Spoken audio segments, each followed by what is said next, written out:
Ok, bonjour, bonjour tout le monde. Je pense qu'on va devoir commencer. Les les autres participants pourront nous prendre en cours de route. Euh, Merci à tout le monde de se joindre à nous et je suis ravi donc de vous accueillir pour ces journées régionales de changement social et de comportement. Le thème central de ces journées, c'est la qualité des services, décrypter les facettes d'une même médaille pour des résultats optimaux de SRPF dans les pays du PO. Ces journées offrent une plateforme unique pour analyser en profondeur les défis que nous rencontrons, mais surtout de découvrir des solutions qui ont été testées par d'autres et qui peuvent nous inspirer. Euh, Aujourd'hui, nous entamons un voyage, un voyage promoteur rempli d'échanges passionnants et de découvertes majeures, un voyage dans lequel où chaque discussion est comme, comment dire, une scène de film, où chaque idée est une intrigue captivante et chaque solution un dénouement épique qui nous feront dire, je l'espère, à beaucoup, voilà, c'est la solution au souci de qualité que j'avais dans mon projet, dans mon centre de santé, etc. Mesdames et messieurs, je suis Mohamed Sangaré, conseiller régional de CSC pour les pays francophones d'Afrique de l'Ouest. Pour notre voyage, je vais être votre commandant de bord durant ce premier trajet de notre voyage. Et donc, j'aurai donc en charge de modérer les différentes sessions de cette journée. Et avant que nous ne décollions, je voudrais faire d'abord quelques annonces. Pour ceux qui veulent participer aux ateliers euh, de demain, parce que demain, on a des présentations des ateliers. Je vous prie de vous inscrire à travers le lien Google Sheet que ma collègue va envoyer dans le chat. Et pour aujourd'hui, donc, nous aurons les mots d'ouverture de la représentante de la directrice de l'ICPO, en la personne de Djené Diallo. Et ces mots seront suivis par deux présentations qui planteront royalement le décor pour ces trois journées. Et puis suivra, on va dire, deux présentations combinées en une des collègues venant du Burkina Faso et du Niger. Alors, pour aller donc droit au but et commencer notre décollage, je voudrais donc ici donner la parole à Djenebou Diallo. Bon, je dirais qu'elle n'est pas du tout à présenter. Je la laisse donc la parole pour ses mots d'ouverture. Djenebou, à toi la parole. Merci beaucoup, Sangaré, le commandant de bord. Quand j'ai entendu le commandant de bord, j'ai dit, est-ce on est en sécurité? Sangaré, on le connaît comme expert en normes sociales, mais bon, on a pleinement confiance en vos capacités. Merci beaucoup, chers participants, chers collègues ici présents, chers partenaires. Je suis ravie de vous accueillir aujourd'hui, ce matin, aux journées régionales sur le changement social et des comportements autour du thème qualité des soins, décrypter les facettes d'une même médaille pour des résultats optimaux de SRPF dans les pays du partenariat de Ouagadougou. C'est vraiment un réel plaisir de vous voir aujourd'hui tous connectés et de manière virtuelle pour partager et également apprendre. Alors, pour revenir très rapidement sur l'importance de ces journées, il faut dire que le thème choisi ici n'est pas fortuit. C'est un thème qui est d'une capitale très importante, d'une importance, pardon, capitale pour notre région, pour notre communauté, la communauté du partenariat de Ouagadougou. Si l'on sait ici tous présents les impacts que la mauvaise santé, la mauvaise qualité des services a sur la santé de notre population. Nous voilà aujourd'hui virtuellement réunis pour pouvoir échanger sur cette thématique-là. Et notez bien que l'UCPO accorde une grande importance à ces thèmes-là. Et ces journées, vraiment, c'est une excellente opportunité. Pourquoi une opportunité? Pour certains d'entre vous qui le saviez déjà, cette année, nous n'aurons pas de rencontre annuelle du partenariat de Ouagadougou. Pour ceux qui ne le savent pas, je pense que les annonces seront faites très bientôt. Cette année, nous aurons plutôt une réunion virtuelle peut-être au mois de décembre. Mais déjà, nous accompagnons ces dialogues-là qui sont quand même des moments d'échange également au niveau de la communauté, du donner et du recevoir. Permettez-moi quand même d'insister ici sur le mot donner parce que nous savons tous que chacun de vous ici connecté a une idée, a une expérience, a une connaissance à partager avec ses pairs durant ces 3 jours d'atelier. Aussi, nous voyons également ces journées-là comme une innovation parce que habituellement, la qualité des services est discutée dans d'autres formats. Mais en parler et aborder la thématique sous l'angle comportemental est vraiment une innovation et une opportunité également pour nous.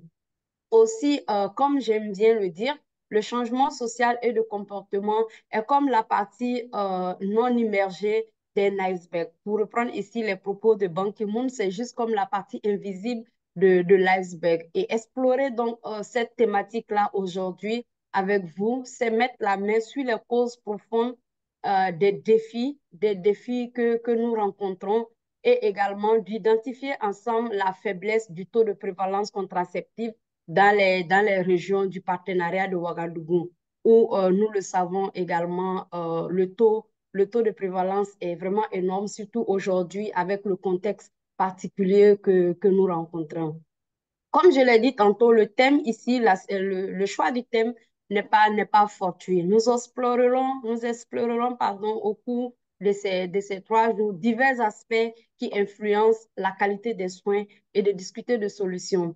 Et nous vous invitons vraiment à partager. Comme on l'a dit, chacun de vous a quelque chose à partager. Et comme vous l'avez vu déjà dans l'agenda, plusieurs sous-thématiques seront élaborées, telles que l'engagement communautaire, qui est un sujet vraiment très important pour notre région.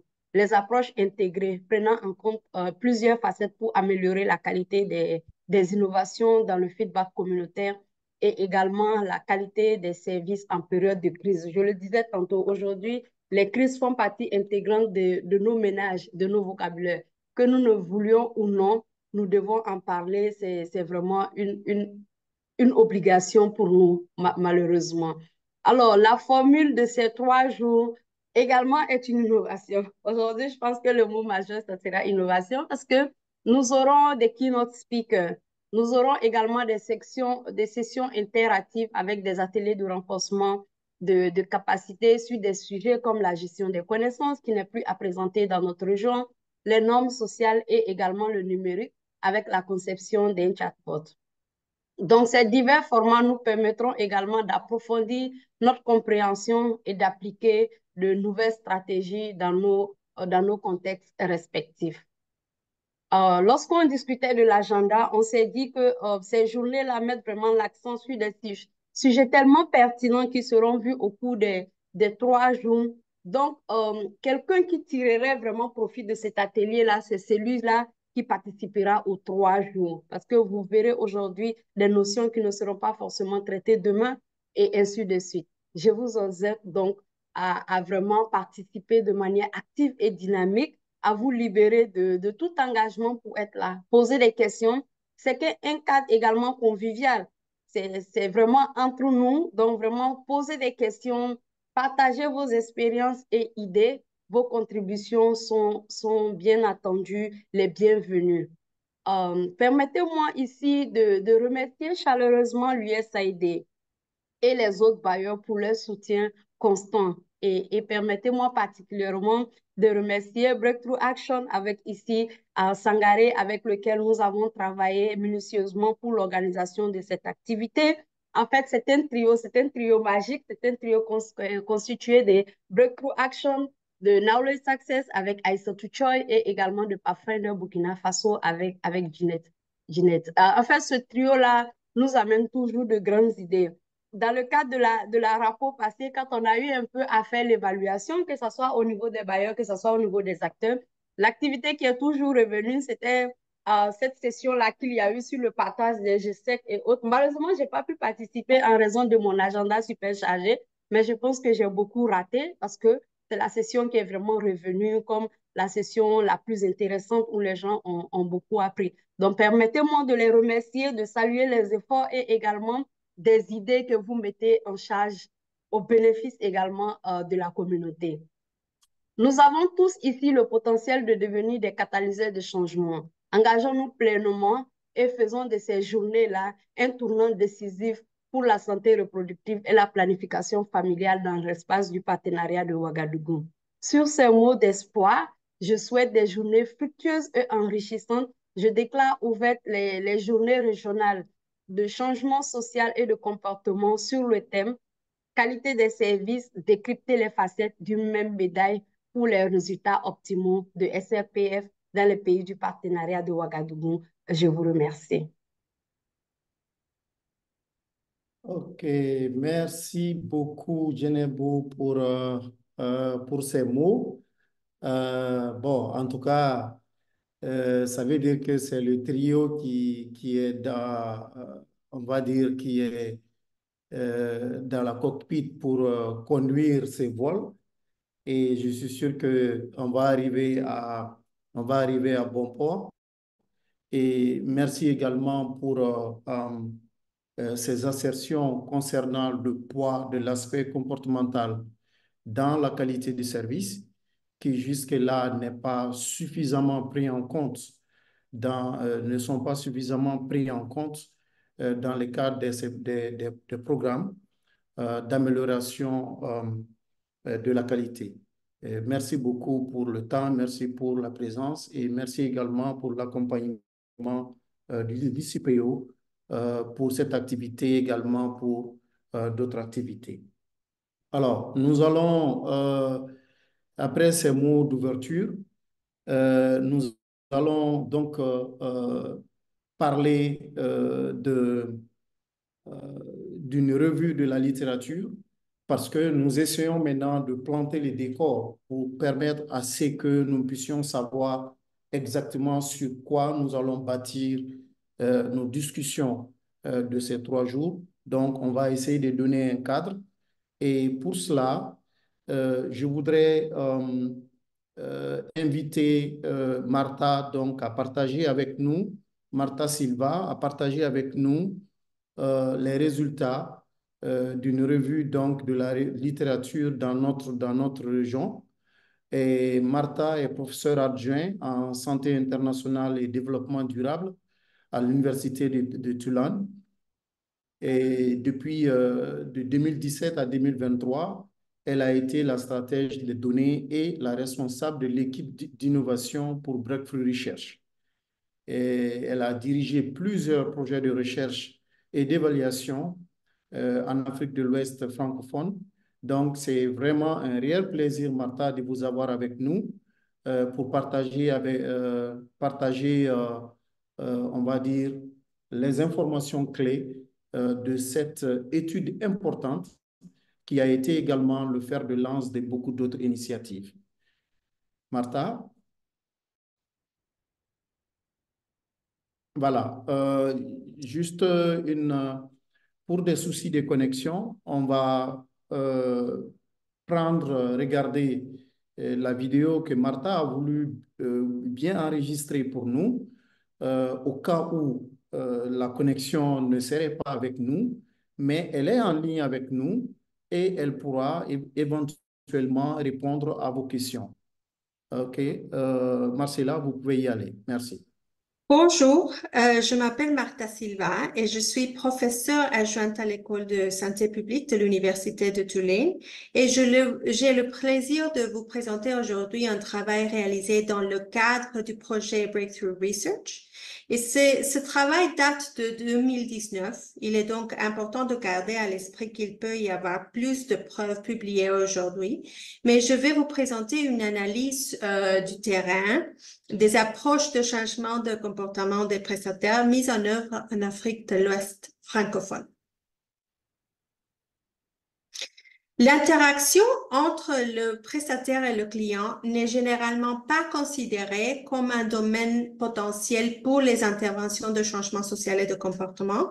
Il s'agit d'un domaine d'intersection qui a été considéré comme un élément de la qualité des soins. Cependant, le comportement du prestataire est désormais considéré comme un composant important du changement social et de comportement, car il est perçu comme influençant la prise de décision en matière de PF, la demande de PF et l'utilisation de la contraception. En outre, il est de plus en plus reconnu que le comportement du prestataire est influencé par des facteurs qui vont au-delà de la formation clinique et qui relèvent de changements sociaux et de comportement, notamment les normes, les attitudes, les préjugés cognitifs et aussi les motivations. Voici une définition du comportement des prestataires qui a été créée dans le cadre du projet HC3. Il indique que les interventions de comportement des prestataires vont au-delà de la formation et du soutien clinique, par exemple les aides techniques au travail. Et les interventions de comportement des prestataires cherchent à influencer positivement le comportement des prestataires afin d'améliorer la qualité des services, d'améliorer l'expérience des clients, d'augmenter la demande de services et d'augmenter l'utilisation des produits, l'adoption de comportements plus sains. En 2019, Breakthrough Research a réalisé une analyse de revue des évaluations des interventions de changement de comportement des prestataires afin de résumer les approches pour l'amélioration des services de PF dans les pays du partenariat de Ouagadougou et aussi pour mettre en évidence les lacunes dans les évidences et d'identifier les domaines d'investissement futur en matière de programmes et aussi de recherche. Nous avons utilisé une approche à deux volets pour identifier les évaluations. D'une part, nous avons mené de brefs entretiens informatifs avec le personnel travaillant sur des projets liés au changement de comportement des prestataires en Afrique de l'Ouest francophone. Et deuxièmement, nous avons effectué une recherche dans la littérature blanche et grise en utilisant PubMed, le DEC de USAID, les sites web des conférences pertinentes et les sites web des partenaires de mise en œuvre. Nous avons limité la recherche à la période allant de 2000 à 2019 et nous avons recherché des documents rédigés en anglais ou sinon aussi en français. En ce qui concerne le nombre d'évaluations de changement de comportement des prestataires, nous avons trouvé un total de 18 documents, dont 17 évaluations d'intervention de changement de comportement des prestataires dans 7 des 9 pays du partenariat de Ouagadougou, avec 11 documents trouvés dans la littérature grise et 7 documents dans la littérature publiée. Dans ce diapo, on peut y observer la répartition géographique des études incluses et noter que les pays ayant le moins d'évaluations ou sinon rien du tout sont le Bénin, le Burkina Faso, la Côte d'Ivoire et la Mauritanie, qui en plus du Togo sont les pays du partenariat de Ouagadougou ayant le plus grand besoin non satisfait de PF à l'époque. Compte tenu de cela et aussi du faible nombre d'études d'évaluation identifiées dans la région en général, Davantage d'évidences doivent être générées en Afrique de l'Ouest francophone afin de déterminer les approches les plus efficaces pour lever les obstacles au comportement des prestataires en matière de PF dans la région. Cette diapositive montre la répartition des approches de recherche et la grande majorité des études utilisant des méthodologies non randomisées avec des mesures avant et après. La plupart des études n'ont pas pu faire d'inférence causale et n'ont pas non plus fait la différence entre les résultats obtenus par des interventions du côté de la demande et du côté de l'offre. Pour accroître la confiance dans les conclusions sur ce qui fonctionne dans le changement de comportement des prestataires, les approches utilisant des modèles randomisés ou des groupes de comparaison ou sinon la triangulation avec des données de routine ou de suivi de programme devraient être envisagées lorsque c'est possible.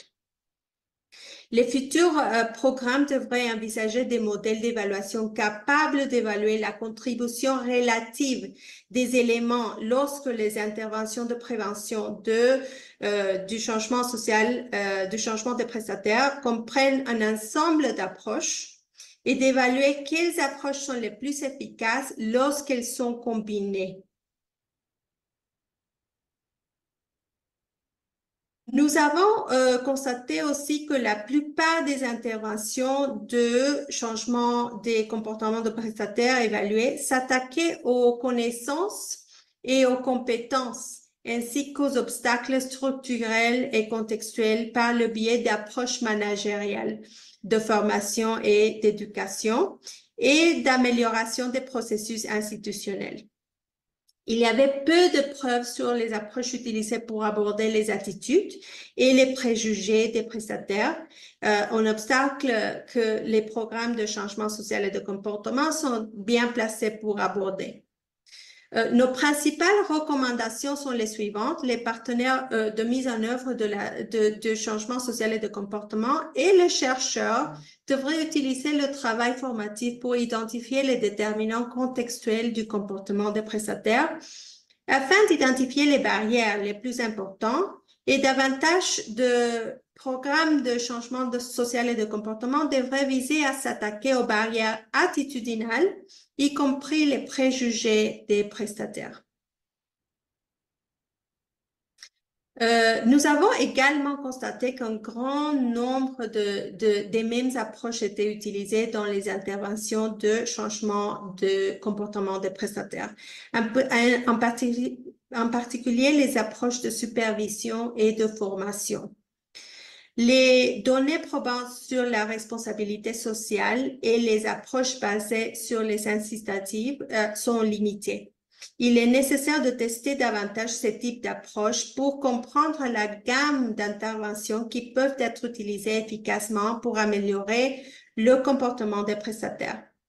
Il existe également des preuves limitées de l'efficacité des approches qui permettent aux prestataires d'identifier les problèmes et de créer leurs propres solutions. Ces approches peuvent être testées plus avant pour voir si des améliorations de la culture organisationnelle se produisent dans tous les contextes.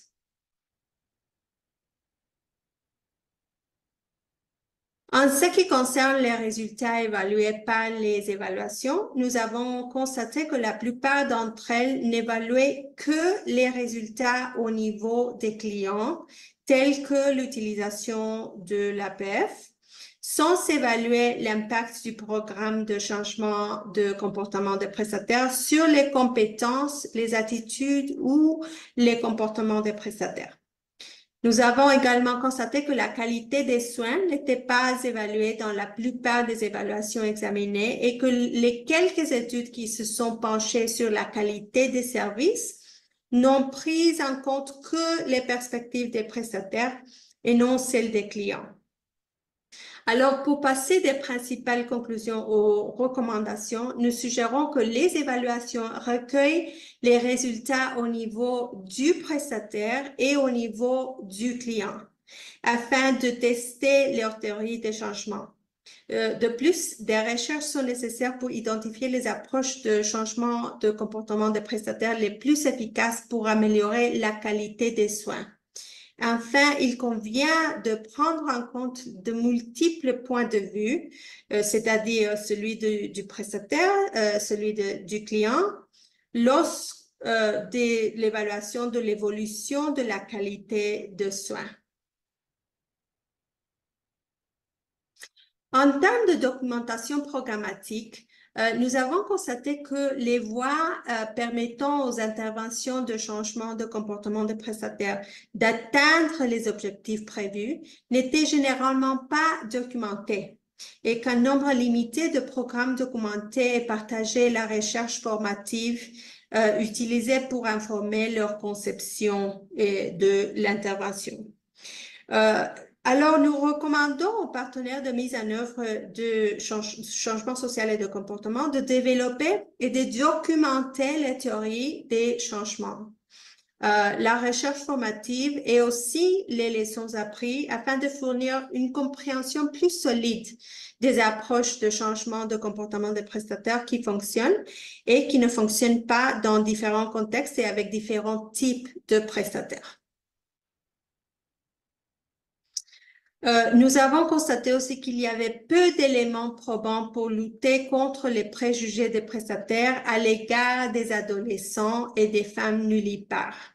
Malgré les preuves de cet obstacle reconnu, nous recommandons que les évaluations portant sur les préjugés des prestataires recueillent des données désagrégées afin de permettre des analyses de sous-groupes sur ces populations vulnérables comme les adolescents et les femmes nullipares. Enfin, nous avons trouvé très peu de données sur les coûts et le rapport coût-efficacité des approches de changement de comportement des prestataires utilisées pour l'APF dans les pays du partenariat de Ouagadougou.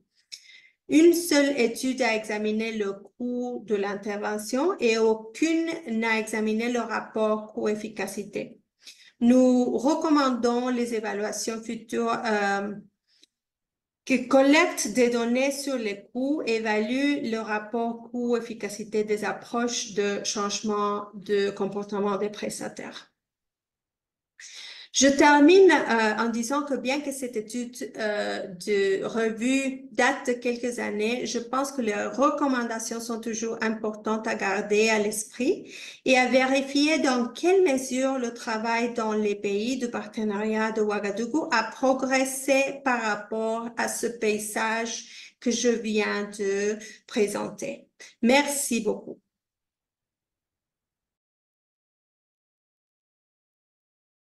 Et merci beaucoup, Martha, pour enfin, nous fournir un peu, comme on dit, l'économie de ce travail extrêmement important, avec quand même un grand nombre de documents recueillis.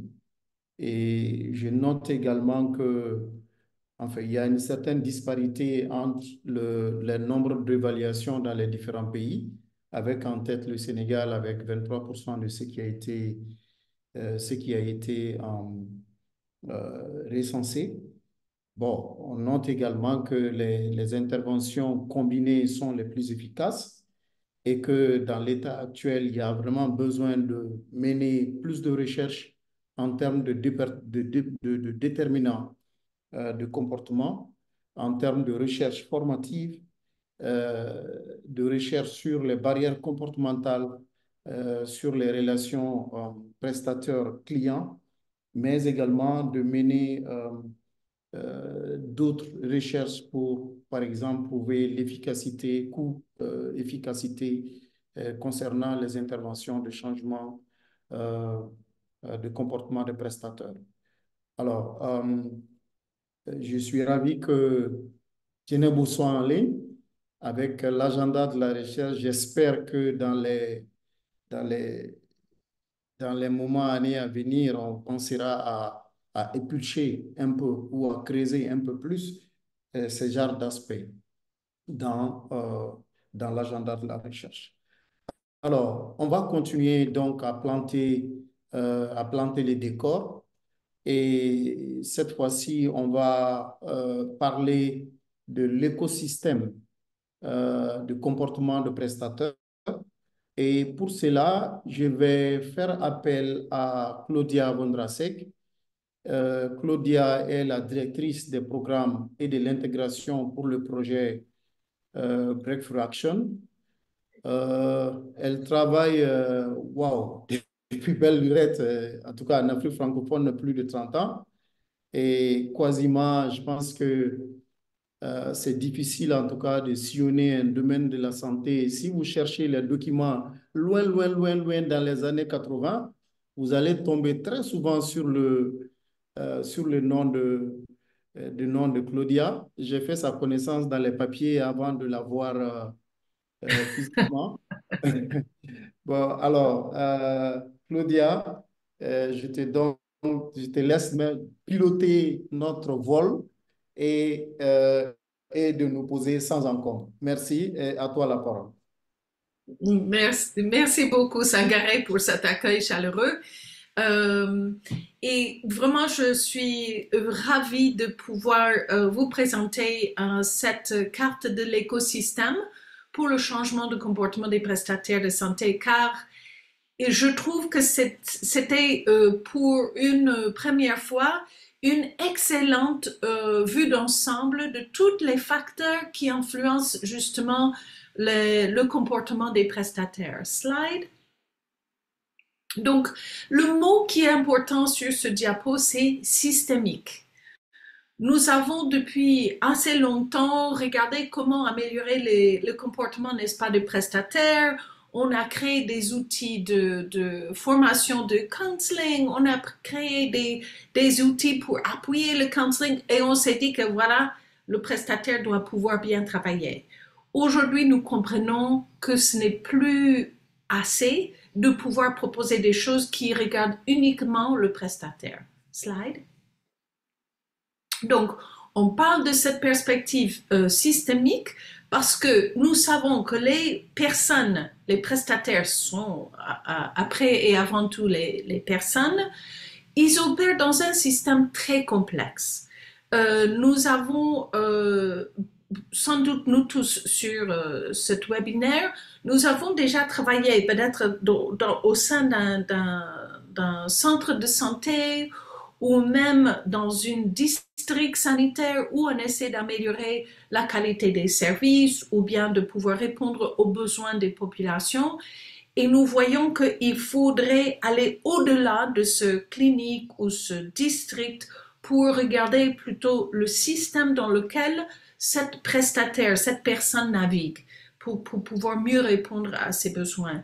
Et donc, l'idée pour nous, c'est de pouvoir regarder des solutions qui sont plutôt universelles dans un système et d'aller au-delà des formations ou de la supervision qui sont souvent et même aujourd'hui très importantes pour assurer la qualité des services, mais on veut regarder d'autres facteurs qui peuvent aussi influencer le comportement, la qualité de cette interaction client-prestataire. Slide.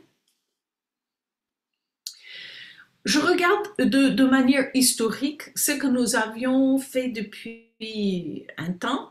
Donc, on regarde surtout le comportement des prestataires, quelle est la qualité de cette interaction entre le client et le prestataire. Donc ça, c'est cet ensemble d'acteurs, juste le client et le prestataire. Et on a un peu raté des occasions de pouvoir regarder des facteurs de manière plus large et de proposer des solutions qui touchent plus que ces deux individus simplement. Et nous avions beaucoup travaillé quand on regardait cette binôme, le prestataire et le client, les connaissances par rapport à qu'est-ce que le prestataire partage sur les méthodes de PF et qu'est-ce que le client retient comme connaissance des méthodes. Et on s'est dit que ça, c'était déjà important et c'était bon. Ça, c'est vrai, mais il faudrait qu'on regarde qu'on appelle le contexte dans lequel cette interaction ait lieu. Donc, nous sommes en train de regarder comment restructurer des services pour pouvoir faciliter l'accès aux services pour le client qui arrive dans les centres. Nous sommes en train de regarder les aspects normatifs. Je sais que je pense que c'est le jour 3. On va regarder beaucoup plus les normes, mais nous savons qu'il y a aussi les normes qui influencent comment on appelle les services. Et nous avons besoin de coordonner les partenaires qui appuient le ministère de Santé pour être sûr que nous sommes en train de tous proposer des choses complémentaires. Slide. Donc, on a une proposition de cadre de réflexion qu'on appelle la carte de l'écosystème et on va le regarder tout de suite. Et nous allons pouvoir regarder les facteurs qui influencent justement les prestataires. Donc, slide. Voilà. La carte, vous la voyez sur votre gauche. Elle est complexe, mais nous allons passer un peu de temps pour mieux le comprendre. Donc, nous avons des facteurs qui influencent. Ça, c'est le cercle à l'intérieur en couleur. Nous avons les petites pointes à l'intérieur, ce sont des acteurs. Et tout autour, vous voyez beaucoup de petites pointes. Ça, ce sont ce qu'on appelle les composantes qui influencent donc justement l'interaction des clients prestataires, mais aussi qui influencent la personne même qui contribue à cet écosystème dans lequel le prestataire travaille. Donc, on va rentrer en détail maintenant. Slide. Voilà les facteurs. Si nous commençons, vous voyez comme si c'est une horloge, vous regardez vers 13 heures, si vous voulez, 1 heure. C'est l'individu. Cet individu, c'est le prestataire. OK? On passe vers 15 heures et on voit que ça, ce sont les relations personnelles. Donc, ça peut être sa famille, ça peut être ses enfants, ça peut être sa famille élargie, les groupes d'amis avec lesquels elle s'associe, les tantines ou autres. Il y a toutes sortes de facteurs sociaux qui influencent justement cet individu qui est le prestataire. Maintenant, on va vers 17 heures et nous avons là le client. Et nous savons qu'il y a beaucoup de facteurs qui influencent cette personne également.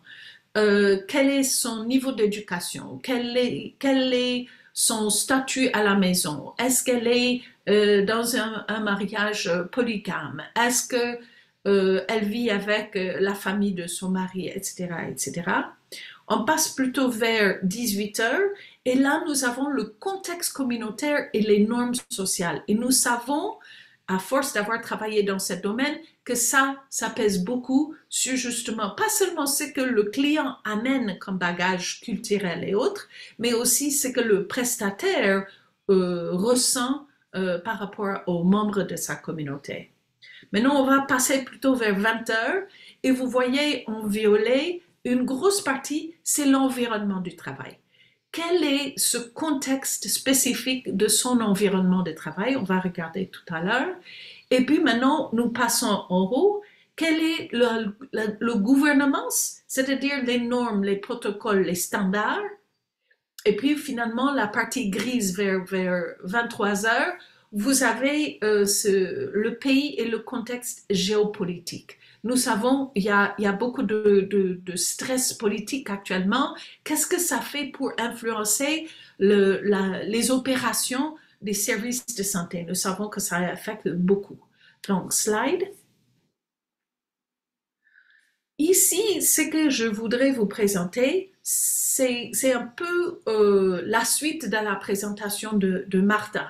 Martha nous a présenté un peu les données. Nous aussi, au niveau de West Africa Breakthrough Action, WABA, que nous appelons, nous avons des résultats d'une analyse de 4 pays. Cette analyse vient de deux endroits, on peut dire. Il y a eu une recherche qualitative qui a été menée dans les 4 pays de WABA. C'est le Burkina Faso, la Côte d'Ivoire, le Niger et le Togo. Et nous avons également pris tout ce qui a été fait lors des dialogues communautaires. Nous avons senti que l'expérience vécue était très importante et que ça pouvait contribuer beaucoup pour bien comprendre la situation que vivent et les clients et les prestataires. Donc, on va commencer toujours avec l'individu, 13 heures. ce que nous avons trouvé important, c'était que parfois l'individu, le prestataire, manquait des connaissances et des compétences sur certaines méthodes de PF. On est à l'aise ou on n'est pas à l'aise. Si on n'a pas fait le pose de due depuis 1 an, on oublie, on se sent moins à l'aise pour pouvoir proposer le due parce qu'on ne s'y connaît pas aussi bien. Les attitudes des prestataires, ça pèse beaucoup sur la qualité des services, ça vous le savez bien, et souvent c'est à cause du manque de motivation des prestataires. Pourquoi les prestataires ne sont pas motivés? Est-ce qu'elles ont été payées normalement? Est-ce qu'elles travaillent dans un milieu où il y a tous les équipements nécessaires? Et puis il y a un jugement en matière de planification familiale. Souvent on entend que les prestataires disent aux jeunes gens, ah, vous êtes trop jeunes pour utiliser. Il y a ce jugement par rapport à cela. Est-ce que même le prestataire est d'accord que la planification familiale peut être utilisée par toute personne qui se présente dans les services? Maintenant, on va passer sur les relations personnelles. Nous avons vu que le rôle de la communauté, de la famille, pèse par rapport à l'attitude des prestataires. Et parfois, on a vu que c'était difficile de concilier la vie professionnelle et la vie privée pour certains prestataires. Maintenant, on va dans la partie client. Ce que vous pouvez savoir, sans avoir vu notre recherche, c'est qu'il y a un problème d'accueil. Ça, c'est quelque chose qu'on rencontre un peu partout. Il y a le jugement de la part des prestataires, surtout pour les adolescents et les jeunes femmes. Les clients ne sont pas toujours très actifs dans le processus de discussion et de décision. Et les explications souvent sont très limitées par rapport aux effets secondaires. Donc tout ça, ça sort de nos 2 sources de données, la recherche qualitative et puis nos dialogues communautaires. Je descends en bas et nous voyons que au niveau de la communauté, il y a des mythes et des idées fausses au sein des patients et des agents de santé sur la PF et les méthodes. Et il y a un manque d'implication des hommes dans la décision par rapport à si oui ou non un couple va utiliser la PF. Ça, c'est quelque chose que je pense que c'est commun dans beaucoup de nos pays. Maintenant, on va dans la partie environnement. Et là, c'est intéressant parce que il y a beaucoup de choses qui sont sorties. Il y a un manque ou une mauvaise gestion des ressources humaines. Il y a une désorganisation générale. Il y a des longs temps d'attente pour les patients.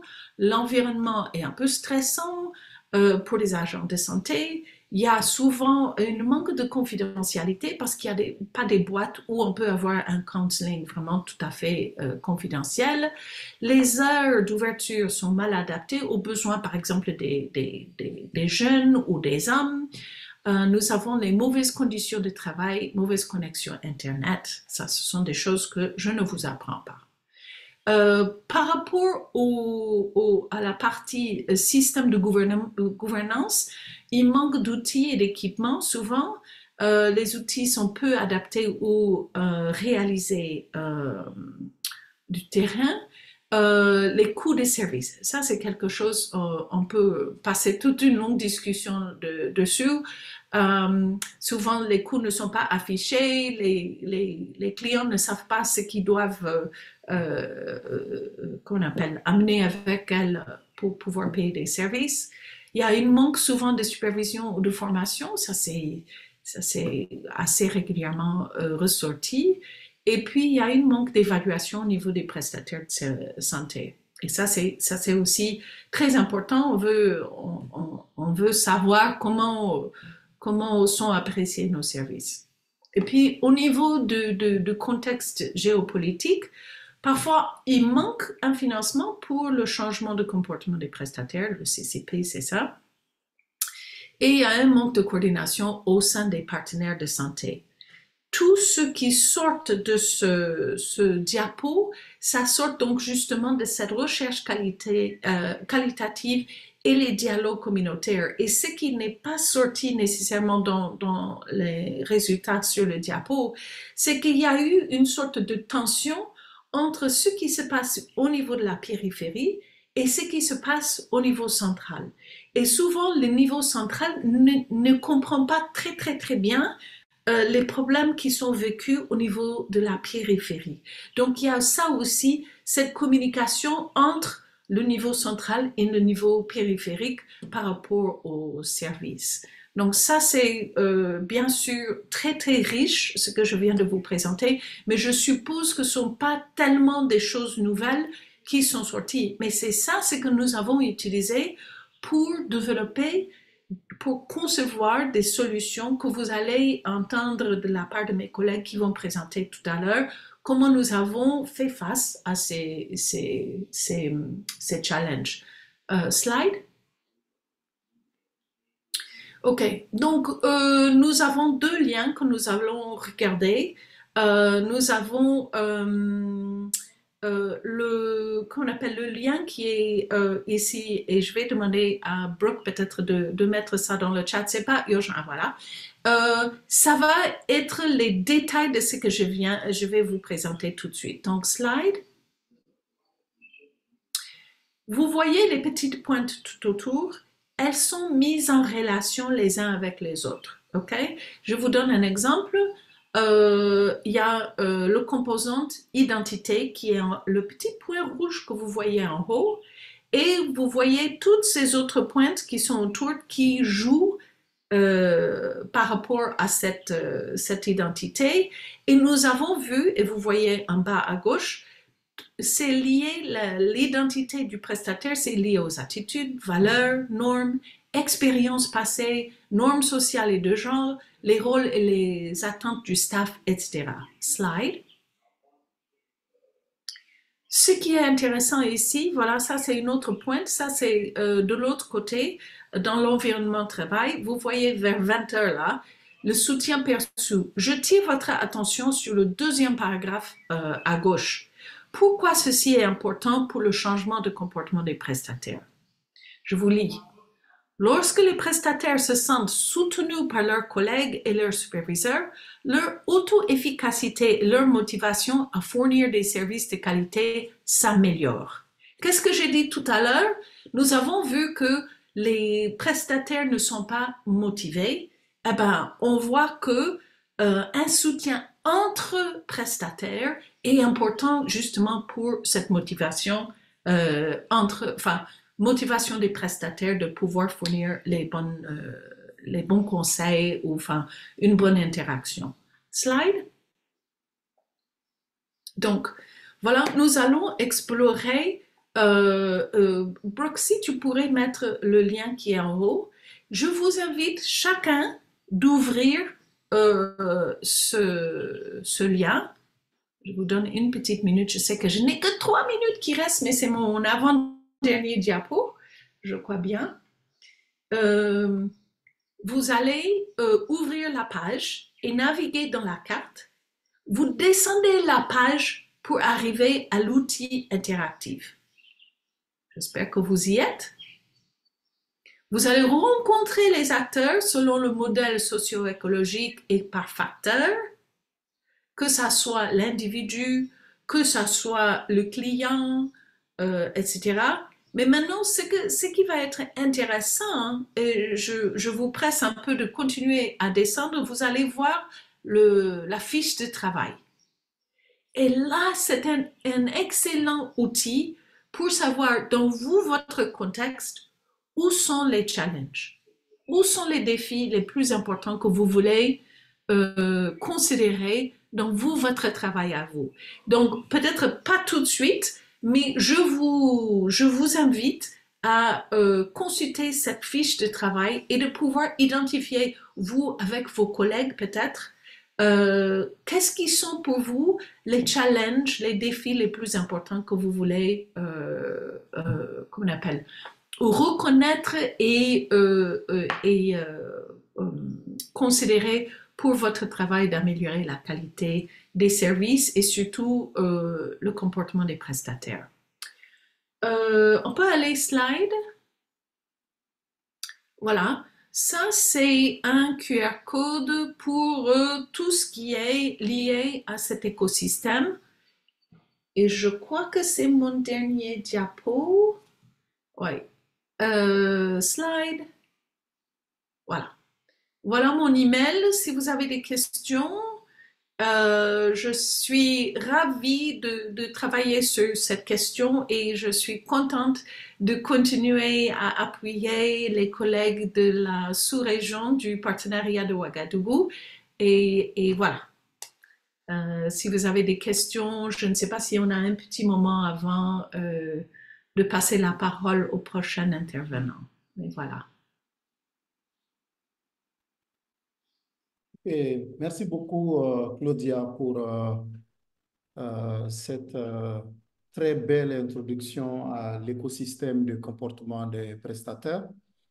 En tout cas, on voit que cet écosystème nous permet d'avoir vraiment une vue large, une vue holistique, comme vous l'appeliez tantôt, de cet écosystème et de savoir que le problème de qualité n'est pas toujours parce que le produit n'est pas là ou n'est pas parce que le prestataire n'est pas formé ou il y a bien d'autres facteurs qu'il faut prendre en compte, qu'il faut conjuguer ensemble pour que on puisse arriver véritablement à améliorer, à renforcer la qualité des prestations SRPF. D'ailleurs, c'est ce qui justifie notre thème central, les facettes d'une même médaille. Donc, on a la qualité, mais on a différentes facettes qu'il faut prendre en compte pour améliorer. Maintenant, nous passons maintenant à une session de questions-réponses. Alors, n'hésitez pas à poser vos questions dans le chat si vous avez. Et je voulais rapidement rappeler que les, le lien pour les inscriptions aux ateliers, on va le renvoyer encore. C'est des ateliers qui se tiennent simultanément euh, demain et après-demain.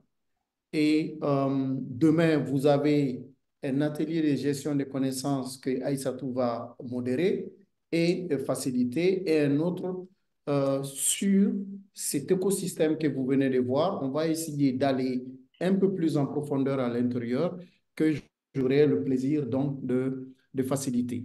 Alors, nous avons reçu quelques questions. Alors, la première, euh, je vais donc l'adresser à Martha. Euh, un participant voudrait savoir si la liste des évaluations étudiées est disponible. Ça, c'est donc la question pour Martha. Oui, Martha? merci. Merci et bonjour, bonsoir tout le monde. Oui, la liste est disponible. En fait, je viens de l'envoyer à l'équipe de Breakthrough Action. Alors, j'espère que l'équipe va pouvoir la partager avec tout le monde.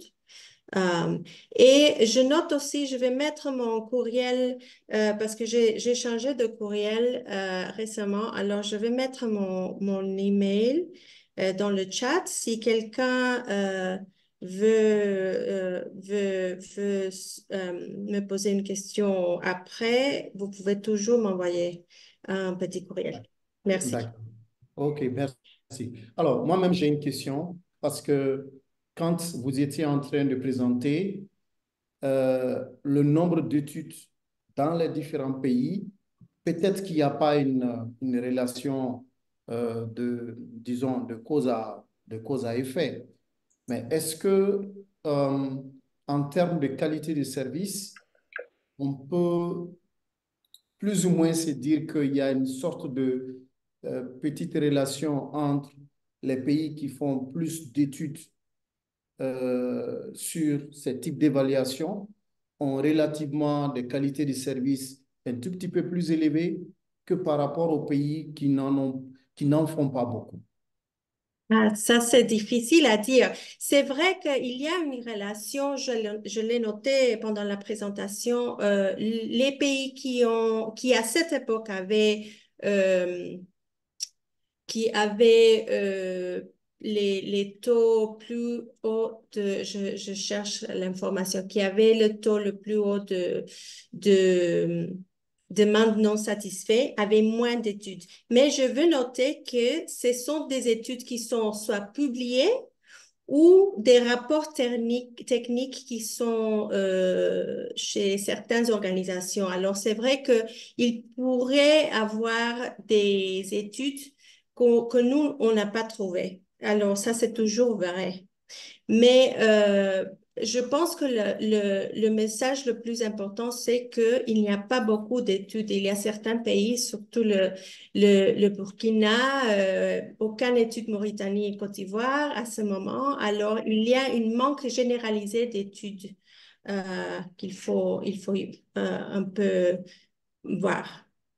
D'accord. Merci beaucoup, Martha, pour cette réponse. Alors, Claudia, il y a une question qui dit que les attitudes des prestataires influent négativement sur l'utilisation de la PF par les adolescents, surtout dans les zones reculées où tout le monde se connaît. Alors, la question est de savoir comment est-ce que ou qu'est-ce que vous conseillerez pour qu'on puisse changer cela. Les renforcements des capacités semblent ne pas être suffisants pour changer les mentalités des prestataires. Ouais. J'étais en train de répondre et je vais toujours le faire dans le chat, mais je trouve que ce qui est important, c'est comme ce qu'on a vu dans l'écosystème, les prestataires font partie justement de cette communauté où les normes jouent beaucoup.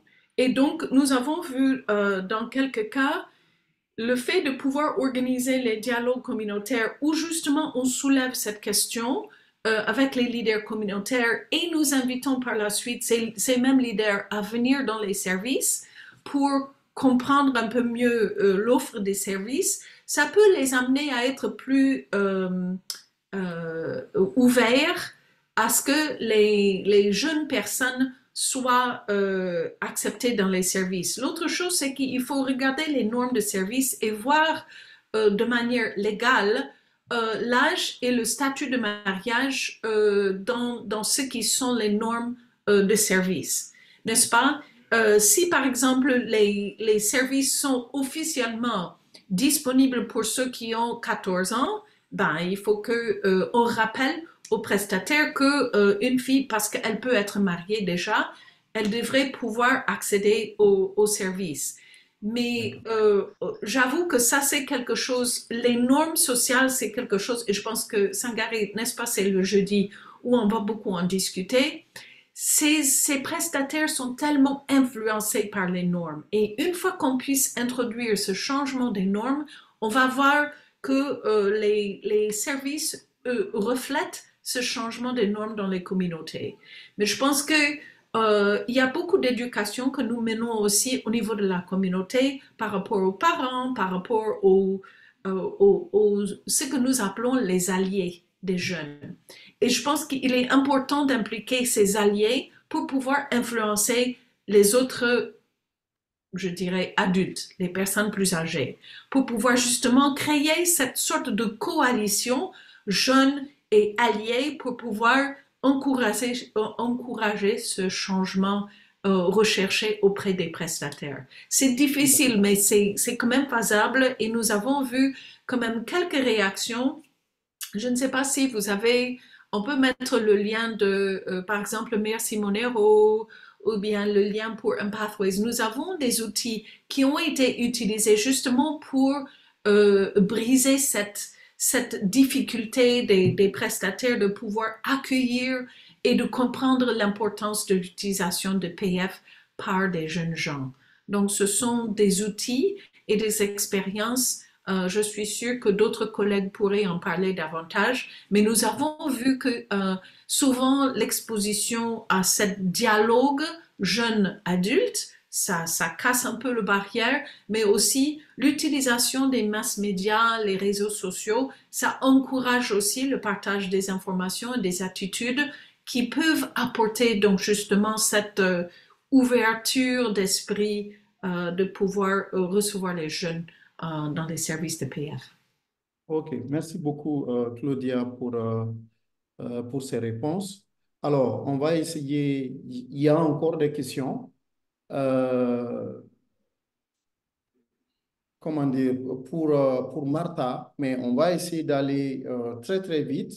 Je vais vous demander pour les questions à venir d'être très succinctes Alors, un participant voudrait savoir qu'est-ce que vous lui conseillerez, on va dire, pour augmenter le niveau d'investissement en termes de recherche euh, sur les données pour améliorer la qualité des services. Merci beaucoup. Oui, c'est la même question que moi je me pose comme chercheur. Nous essayons toujours de plaider en faveur de la recherche. Je pense que nous avons des bons alliés parmi les donateurs. Il faut souligner les lacunes. Il y a beaucoup de choses. Je pense que les recommandations que j'ai posées aujourd'hui sont un bon point de départ.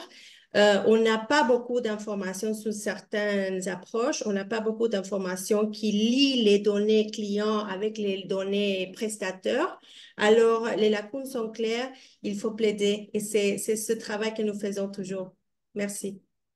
D'accord. Bon, il y a d'autres questions. J'espère que nos présentatrices euh, auront un peu de temps pour y répondre. Et j'aimerais donc poser cette même question aussi à Claudia. Euh, Qu'est-ce que vous conseillerez à ces personnes qui voudront qu'on cherche, il y ait plus d'études sur le niveau comportemental pour améliorer la qualité de service? Je trouve ce qui est très très intéressant, c'est qu'une fois que les pays, c'est-à-dire les représentants des programmes de planification familiale, posent la question aux bailleurs ou posent la question au partenariat de Ouagadougou, il y a quand même des ouvertures pour le financement des recherches. Je sais que actuellement, l'USAID est en train de financer des activités de recherche. Je sais que le partenariat de Ouagadougou sert de facilitateur pour accéder justement aux fonds pour faire la recherche avec les chercheurs qui font cette qualité de recherche dans les pays. Mais je trouve il faut que les programmes de PF comprennent que si eux, ils demandent, souvent les bailleurs écoutent et ils accèdent, enfin, ils répondent favorablement à ces requêtes. Donc, peut-être c'est de continuer à présenter enfin, faire les restitutions des études dans les plateformes régionales comme ça pour que les gens voient qu'il y a possibilité de mieux connaître les problèmes que nous avons pour pouvoir donc financer des recherches de plus. Ok, merci beaucoup, Claudia. Merci à Claudia. Merci à Martha pour votre temps. Merci pour la qualité de ces présentations et vraiment pour cette générosité à partager avec nous vos si grandes expériences. Je vous souhaite donc de passer une bonne journée, toujours à notre compagnie, parce que ce n'est pas encore l'atterrissage. Alors, on va passer à notre keynote speaker, euh, Alain Damiba, qui est Senior Health Advisor au bureau régional de l'équipe santé de l'USAID. Euh, il a donné, comment dire, son soutien technique euh, à deux grands projets dans notre région, notamment Amplify PF et WABA, que Claudia vient de présenter un certain nombre de résultats et que Martha aussi a donné un certain nombre d'éléments là-dessus. Donc, c'est vraiment pour nous un grand honneur d'avoir Alain Damiba avec nous aujourd'hui pour partager avec nous cette très grosse expérience qu'il a à la fois en matière de gestion globale des questions de santé, mais particulièrement sur la thématique qui nous concerne aujourd'hui. Euh, Alain Damiba, à vous la parole. Merci Sangaré. Vous m'entendez? Oui, parfaitement. Ok, Merci. d'accord. Et je suis heureux de vous joindre et d'être avec vous cet après-midi.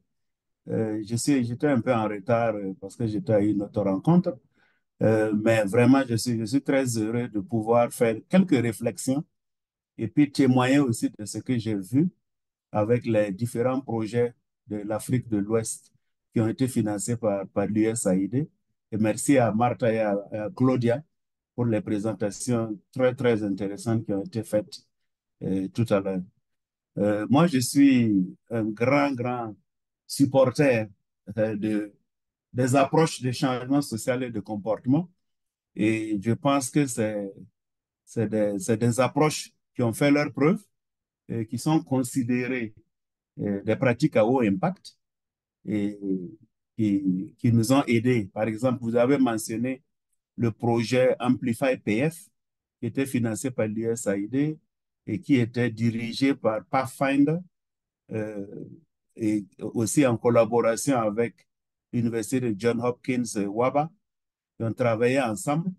Et grâce à leur stratégie, je me rappelle que le projet a pu donner des services de PF à plus de 500 000 femmes dans la sous-région, dans 4 pays, Niger, Burkina, Côte d'Ivoire et Togo. Donc, ça montre que ce sont des approches qui peuvent avoir un impact très important. Et nous savons à travers les études qui ont été faites qu'il y a aussi, quand on fait la PF, nous avons un retour sur investissement, parfois de 5-6 fois l'investissement qui a été donné. Je pense qu'on a vu aussi que toutes ces approches-là renforcent la confiance entre les prestataires et les clientes et les communautés. Ces approches facilitent la communication dans les couples et les discussions et les conversations intergénérationnelles, réduisent les mythes et les rumeurs, démystifient la PF aussi. Mais je pense que euh, toutes ces approches qui ont été pratiquées dans la sous-région sont sous-utilisées. Et moi, le défi que je vous lance, c'est de voir dans quelle mesure ces approches-là peuvent être mises à l'échelle et en collaboration, bien sûr, avec les autres approches. Je vais peut-être reprendre ce que Claudia a dit et l'appliquer un peu aux approches communautaires. Parce que je pense qu'une une des stratégies qui va vraiment nous permettre d'accélérer l'utilisation de la planification familiale dans notre sous-région, c'est vraiment de faire un focus sur les approches communautaires. Et tout ce qui a été dit dans le cadre de ce système euh, que Claudia vient de présenter s'applique, d'après moi, aux prestataires au niveau des agents de santé communautaire. Ce sont des agents qui ont aussi des difficultés en matière de connaissances qu'il faut renforcer en matière de PF, qui ont des problèmes de motivation compte tenu des différents systèmes que nous voyons suivant les pays.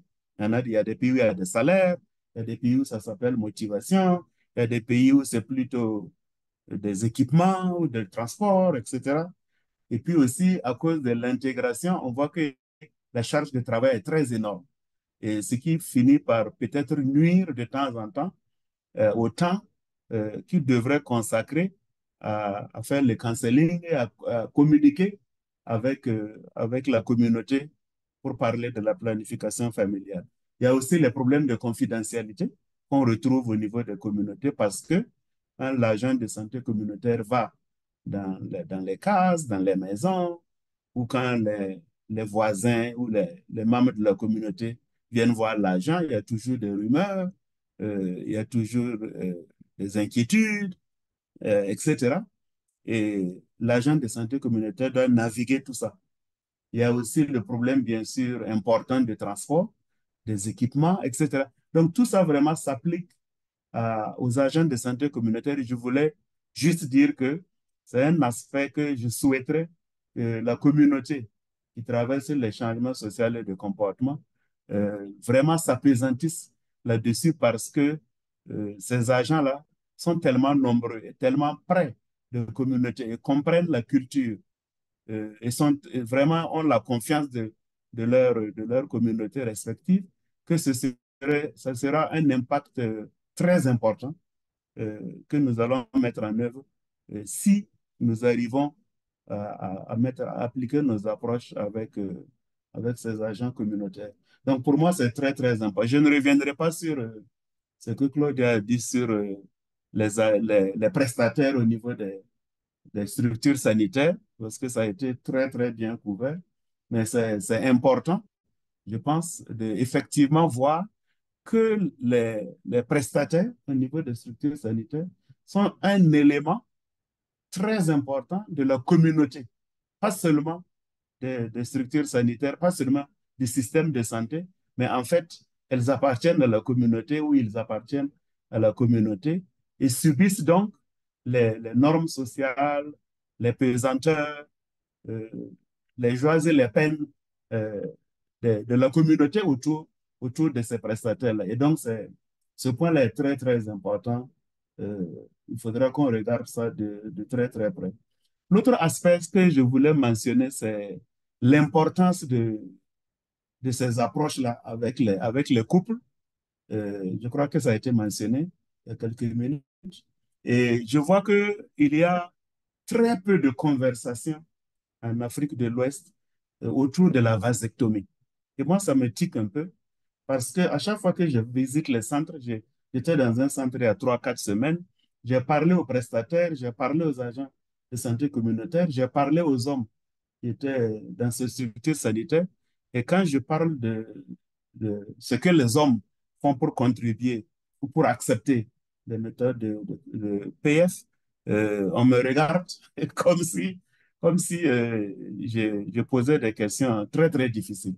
Et donc, je pense que c'est important que toutes ces approches qui sont très efficaces, qu'on commence aussi à regarder l'aspect genre et se demander est-ce qu'il faut amener les hommes de manière peut-être juste pour écouter, juste pour accepter, juste pour donner la permission à leurs partenaires ou à leurs épouses, ou alors est-ce que les hommes ne doivent pas être un peu plus impliqués à travers nos stratégies vers vraiment l'acceptation et l'utilisation des méthodes de contraception. Donc ça, c'est quelque chose qui me tient à cœur. J'aimerais que vous regardiez ça de près.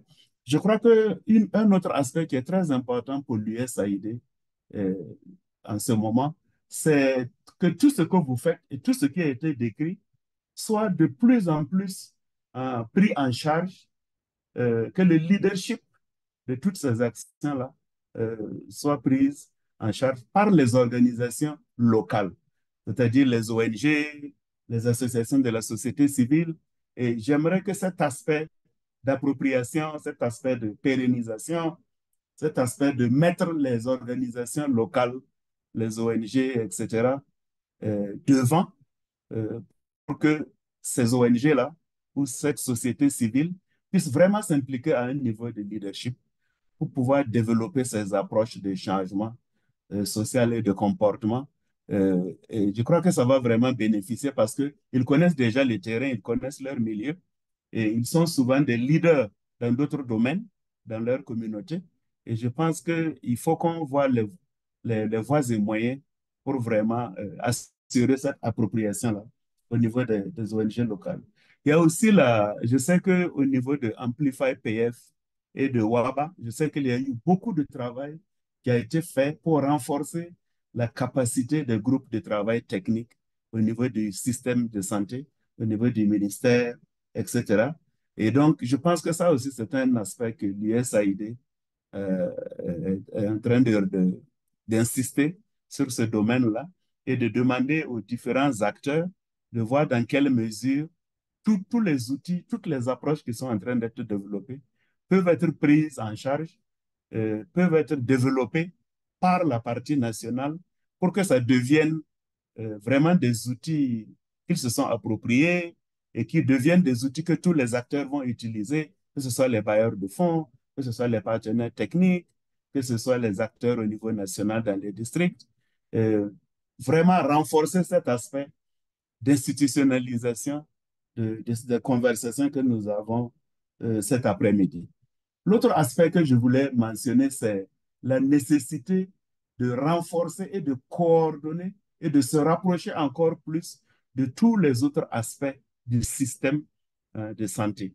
Je parlais d'une sortie que j'ai faite récemment, il y a 3 ou 4 semaines. Et un des gros problèmes que nous avons rencontré en visitant le site et en parlant aux clients, c'était le coût des contraceptifs. Et donc, si on utilise des approches innovatives de changement social et de comportement et qu'on convainc les communautés d'avoir euh, de consulter les prestataires, d'aller aux structures sanitaires, voir les agents de santé, adopter la planification familiale, bon, ça va être très difficile si nous ne travaillons pas ensemble, main dans la main, pour voir dans quelle mesure le prix euh, peut être un obstacle pour ses clients. Et donc, je crois que ce n'est pas quelque chose qui peut être décidé à travers ceux qui sont impliqués seulement dans les approches de changement social et de comportement, mais je le pose comme étant quelque chose qui montre qu'il doit y avoir cette symbiose-là, il doit y avoir cette collaboration avec tous les autres acteurs qui travaillent dans le système de santé, y compris bien sûr la définition des politiques, la définition des coûts de contraceptifs, etc. Un autre aspect que je voulais soulever, c'est un autre défi que je vois, c'est que quand je regardais comment le DISH-2, qui est le système d'information sanitaire utilisé dans les centres que je visite dans les différents pays en Afrique francophone, je me rends compte que il n'y a pas beaucoup d'indicateurs qui vraiment touchent un peu aux approches de changement social et de comportement. Et j'aurais aimé qu'il y ait une réflexion dans ce sens, pour qu'on puisse non seulement capter ce qui se passe au niveau de la prestation des services, mais qu'on puisse aussi capter certaines des approches qui permettent d'avoir ce succès-là au niveau de l'acceptation des méthodes. Et donc, c'est côté indicateur, euh, vraiment DISH2 et comment les données seront collectées pour que vraiment on puisse savoir si on fait un progrès au niveau des approches de changement social et de comportement. Ça va vraiment, vraiment être très, très, très utile pour nous. Donc, voilà un peu je crois que je ne vais pas trop parler. Voilà un peu les différents aspects que je voulais soulever pour qu'on puisse ensemble voir quels sont les chantiers qui nous attendent dans le futur. Et je suis très content que vous ayez cette approche système-là qui va permettre de rassembler tous les acteurs pour qu'ensemble on puisse voir qu'est-ce que les uns et les autres peuvent apporter. Peut-être un dernier point, c'est la technologie et comment nous utilisons la technologie dans ces approches de changement social et de comportement et comment l'utilisation de ces différentes technologies qui existent aujourd'hui peut faciliter notre travail. Et je pense que l'USAID est intéressé à entendre et à voir quelles sont les approches qui ont fait leurs preuves, qui peuvent être considérées comme des pratiques à haut impact, particulièrement au niveau des jeunes. Et ce sera de nous aider à tracer le chemin pour qu'on utilise un peu plus la technologie pour, servir les besoins des jeunes et pourquoi pas de communautés en général. Donc voilà les commentaires que je voulais faire. Merci pour le travail que vous faites. Nous sommes à vos côtés et nous sommes en partenariat pour pouvoir continuer à renforcer, à accélérer l'utilisation de la planification familiale dans les pays du partenariat de Ouagadougou. Je vous remercie.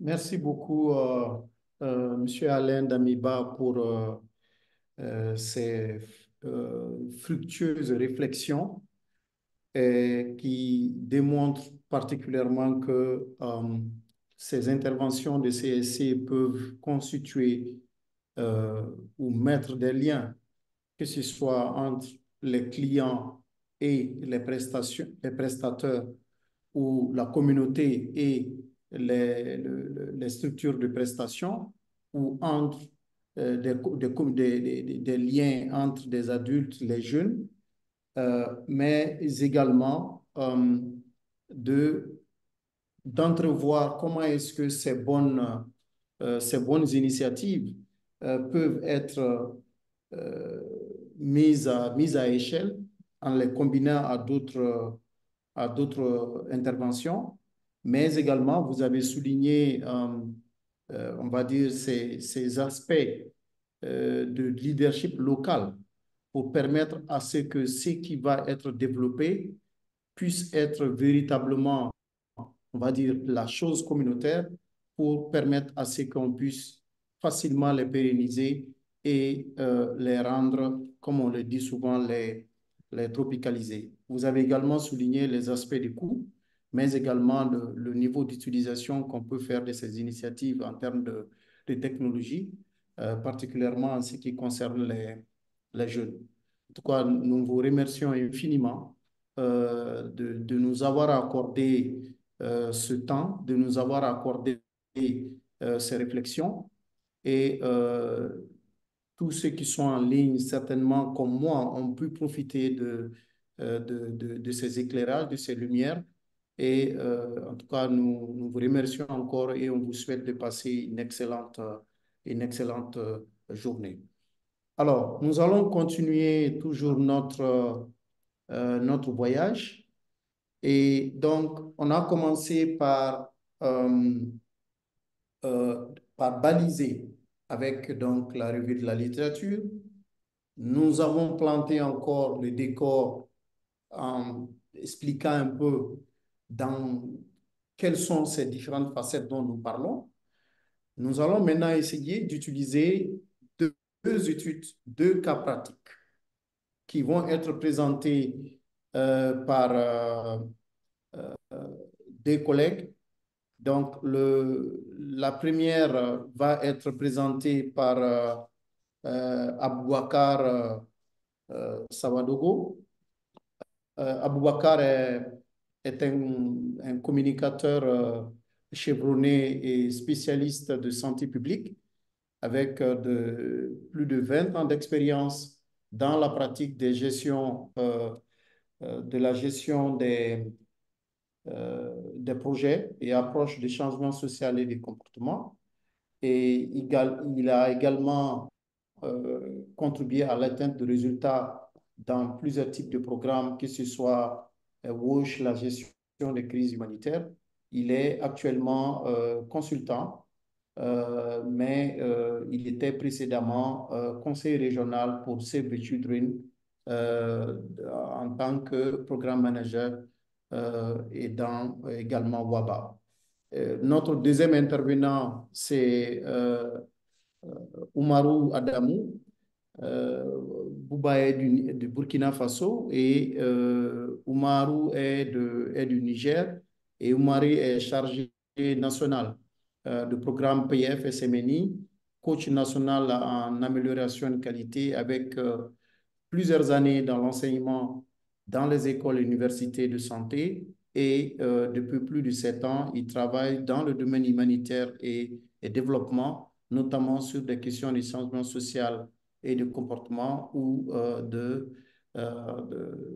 santé de la reproduction et planification familiale et également sur tout ce qui est qualité de service. Alors, je vais passer la parole à Aboubakar qui va par la suite donner la parole à Oumar. Vous pourriez rassembler ou poser vos questions au fur et à mesure. À la fin, ils se feront le plaisir de vous répondre. Bouba, tu as la parole. OK. Merci bien, Sangaré. Surtout, merci de m'avoir embarqué sur ton vol. Et je suis ravi de vous présenter Yasoma, qui est un outil pour se focaliser sur la compassion et obtenir de meilleurs résultats en santé reproductive et planification familiale. Slide. Encore slide. Ce slide parle du projet WABA. Je n'ai pas besoin de vous présenter entièrement ce projet, vous le connaissez déjà. Ce que je vais ajouter, c'est que l'objectif spécifique pour lequel nous vous présentons ce travail-là est d'améliorer l'interaction client-prestataire de services afin d'accroître la qualité des services de PF. Slide. Voici notre processus pour l'élaboration de Yasoma. Nous l'appelons le diagramme de processus de changement social et de comportement, ou encore en anglais, SFC Flowchart. Beaucoup d'entre vous connaissent déjà ce processus-là. Il faut retenir 3 phases. La première phase, c'est de définir le problème et l'intention de notre travail. La deuxième phase, c'est de concevoir et tester des prototypes, des solutions aux problèmes qui ont été identifiés. Et enfin, la troisième phase, c'est la phase d'application des solutions en situation réelle. Donc, nous allons commencer par la première phase du processus, à savoir la définition des problèmes. Slide. Cette diapo représente l'écosystème des prestataires que Claudia a déjà présenté. Donc, c'est à partir de cette carte que le Burkina Faso, à l'instar des 4 autres pays du WABA, a retenu un défi prioritaire qui a été la motivation insuffisante des prestataires de services de PF. Donc, c'est sur ce défi que WABA s'est concentré avec les partenaires pour concevoir l'outil que je vais vous présenter, que nous appelons Yasoma. Slide. Quel a été le processus? En suivant toujours le flowchart, nous avons 7 prototypes qui ont été testés avant, pendant et après la consultation en planification familiale, selon les indicateurs de succès typiquement utilisés dans les cadres de programmes de conception centrés sur l'humain. Ensuite, il y a eu 2 tours de tests, 2 tours d'évaluation dans 10 centres de santé auprès des clients, des prestataires, des superviseurs et des responsables des centres de santé. Les tests ont consisté en des entretiens, des observations, des collectes de données de routine auprès de 56 personnes dans ces 10 centres. Ensuite, il y a eu l'adaptation des prototypes sur la base des feedbacks des utilisateurs pour développer la version finale qu'on appelle Yasoma, qui signifie en langue locale approuvé ou quelque chose qui est de qualité. Enfin, nous avons piloté dans 10 centres pendant 2 mois cette phase pilote-là, c'est-à-dire que nous avons mis ces outils-là en phase pilote dans 10 centres pendant 2 mois avec une supervision par mois et une collecte de données. Donc, voilà le processus ainsi planté. Slide. Il faut dire que pour aborder ce sujet complexe-là, l'équipe du Burkina WABA a opté pour une approche globale basée sur 3 piliers. L'empathie, la communication et l'évaluation de la satisfaction à travers une question principale. Comment pourrions-nous motiver davantage les prestataires à mieux communiquer entre eux et avec leurs clients afin qu'ils puissent fournir un counseling et des services de haute qualité? Slide. Donc, voilà, je vais vous présenter Yasoma en tant qu'outil. Yasoma est constitué de plusieurs kits, notamment 3. Il y a le kit de lancement. C'est un kit qui contient les informations et conseils nécessaires au démarrage de cet outil-là dans un centre. Il comprend, comme je l'ai dit, 3 outils. Une fiche de promotion qui vise à éveiller l'intérêt d'un centre de santé pour Yasoma. Qu'est-ce que cette fiche donne? Elle présente un bref aperçu des outils au recto et explique le processus que le centre pourrait suivre lorsqu'il décide d'adopter Yasoma. Le deuxième outil, c'est l'organisation d'une séance d'initiation, c'est-à-dire une formation destinée aux prestataires et pour les former et leur donner les informations nécessaires. Et le troisième outil, c'est un guide de soutien. Ce guide donne les informations sur le processus de mise en œuvre de l'outil dans le centre. Généralement, il y a un point focal qui est nommé et ce point focal-là utilise cet outil-là pour conduire le processus dans le centre. Donc, voilà ainsi présenté le premier kit de Yasoma qu'on appelle kit de lancement. Slide. Il y a 2 autres kits qui composent Yasoma. C'est le kit de l'empathie et le kit que nous appelons satisfaction. Le kit de l'empathie, lui, contient 3 outils qui visent à renforcer la relation entre les agents et les clients et améliorer leurs compétences sur l'empathie et la communication. Le kit d'empathie contient 3 outils. Des jeux de cartes qui visent à améliorer l'apprentissage et la pratique de l'empathie. Ensuite, la formation continue qui est un ensemble de 12 thèmes pour approfondir les connaissances et les capacités à pratiquer l'empathie. Et enfin, l'aide-mémoire. C'est une brochure qui est déposée sur la table et ça rappelle les éléments essentiels et pour rassurer une bonne relation entre le client et le prestataire lors de la consultation. Ça, c'est le deuxième kit qui compose Yasoma. Et enfin, le troisième kit, ce que nous appelons le kit de satisfaction, lui comprend 4 outils. Le premier outil, c'est un coupon qu'on appelle coupon avis client. Ça permet au client de donner son feedback après la consultation sur la communication et l'empathie. Et ensuite, une affiche qui est postée dans la salle de consultation et cette affiche guide le client pour remplir le coupon de référence et l'introduire dans une urne. Et le troisième outil, c'est le carnet d'auto-évaluation qui permet à l'agent de mesurer son progrès durant la semaine, durant le mois, sur les questions d'empathie et de la communication. Et enfin, le carnet bilan mensuel et récompense que vous voyez ici, c'est une sorte d'évaluation qui englobe les évaluations du client et du prestataire, plus le superviseur, afin d'attribuer des badges de reconnaissance au prestataire. Et le prestataire méritant a un badge pour le mois. Voilà donc présenté les 3 kits de l'outil de Yasoma, qui est un outil global. Slide.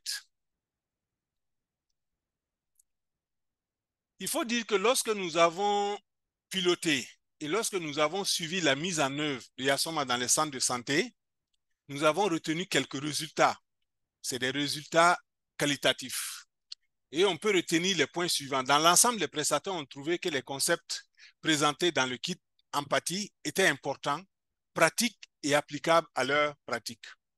Ensuite, les personnes que nous avons interrogées ont noté un changement dans leur comportement, notamment les prestataires, passant d'un comportement fermé à un comportement plus accueillant.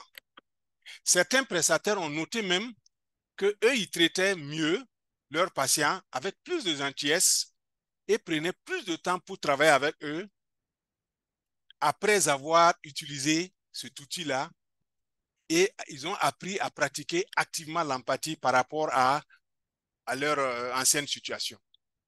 Enfin, les prestataires ont noté une amélioration significative de leur comportement et de leurs relations entre eux-mêmes au sein des centres de santé, en les rendant plus à l'aise les uns avec les autres, parce qu'ils ont pu partager leur expérience et leur situation personnelle dans des concepts individuels. Slide.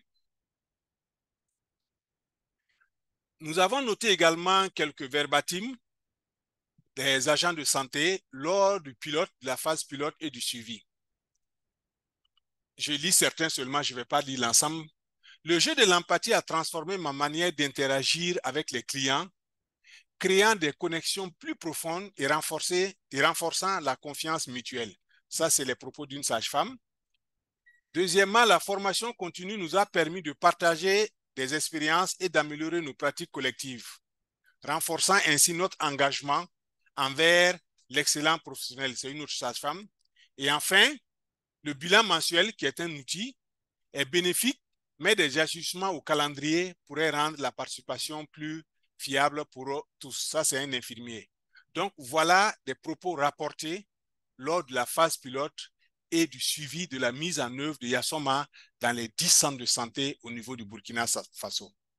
Donc, je suis au terme de ma présentation. Merci de m'avoir suivi et je me prête à vos questions.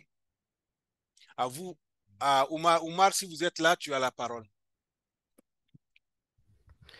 Merci beaucoup, tonton Bouba. Donc, pour ma part, je m'en vais présenter l'approche changement de comportement des prestataires au Niger.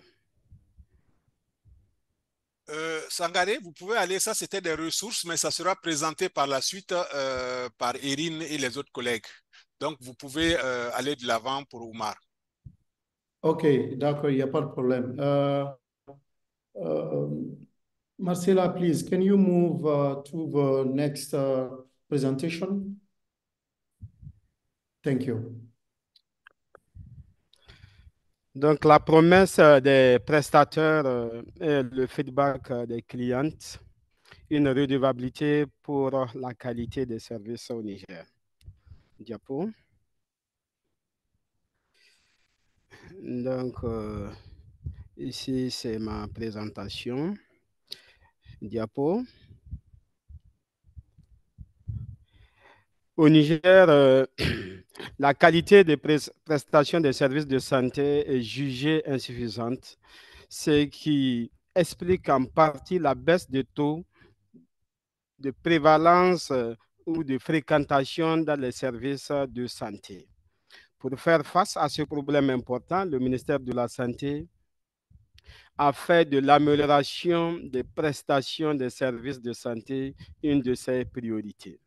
Ainsi, le projet WABA, dont on a tant parlé ce matin, West African Breakthrough Action, avec le ministère de la Santé, a initié un processus de développement de prototypes d'organigrammes pour le CSC qui a abouti au développement de plusieurs prototypes qui aujourd'hui sont devenus des outils qui visent à accroître l'empathie entre les prestataires de services de planification familiale, PF, et les clients grâce à une communication et un dialogue amélioré, rendant ainsi l'expérience plus accueillante pour les clientes dans les centres dans les services de santé. Diapo. Pour atteindre cet ultime ou tacler cette réalité dans laquelle nous sommes au Niger en matière de communication interpersonnelle entre les prestataires et les clients, le Niger a organisé un premier atelier qu'on a appelé atelier de déclaration d'intention. C'est une vision. C'est une vision que le Niger a stipulé. Qu'est-ce que nous voulons par rapport à la communication interpersonnelle entre les prestataires et les clients? Nous rêvons d'une amélioration du comportement des prestataires à travers la valorisation de la profession de la santé avec un professionnel techniquement compétent et socialement intégré, mettant un accent particulier sur la communication interpersonnelle, soutenue et accompagnée par les communautés engagées pour des actions en faveur de la santé. Nous avons tantôt parlé des engagements communautaires, donc c'est cela aussi. Donc, la déclaration est en fait, diapo. Pour pouvoir atteindre cette déclaration, cet objectif ou cette mission au niveau de la communication, au niveau de la communication interpersonnelle au Niger, on s'est fixé, on s'est dit qu'il faut donc aller sur le marché des idées. Donc, le marché des idées, c'est un marché où on va fouiller dans la documentation au Niger et ailleurs pour chercher à trouver des solutions qui existent déjà, qui peuvent nous aider à atteindre cette vision ou cet objectif-là. On a fait cet exercice pendant plusieurs ateliers. On a compilé ces stratégies qui peuvent, ou ces outils qui peuvent aider. Et on a cherché à voir quels sont les gaps, qu'est-ce qui manque dans le puzzle. Et l'exercice qui suit, diapo, qui est des ateliers de co-création, ayant déjà établi ce qu'on a sur le marché des idées, ce qui existe, on s'est donné comme exercice à compléter le puzzle en concevant d'autres solutions, d'autres prototypes et après, diapo, les tester ces prototypes-là. Diapo. Donc, tester les prototypes, on les a testés dans 3 régions, des régions d'intervention effectivement du projet, mais tout en tenant compte de l'ensemble des caractéristiques qui ont été définies qui concernent l'écosystème de façon générale pour mieux trouver une solution qui serait adaptée partout au Niger, parce que nous avons Zinder, Maradi et Niamey. Pour qui connaît le Niger, il sait que c'est des lieux où les réalités socioculturelles diverses et on peut élaborer des belles choses. Diapo.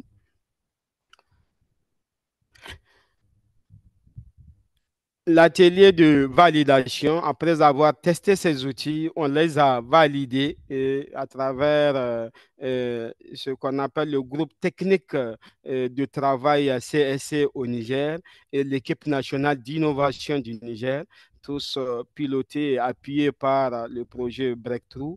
On a testé ces outils et à la fin, nous avons eu environ deux groupes d'outils, dont le premier qui est la promesse. Donc, c'est ça la promesse entre le prestataire et le client. C'est l'aide-mémoire que vous voyez qui est placée entre le prestataire et le client, le prestataire va pouvoir, qui va aider le prestataire à pouvoir prendre un engagement envers le client et demander au client de prendre des engagements. Par exemple, l'engagement premier que le prestataire prend, je vous traiterai avec respect et compassion, je vous écouterai avec attention et je serai confidentiel comme un tombeau.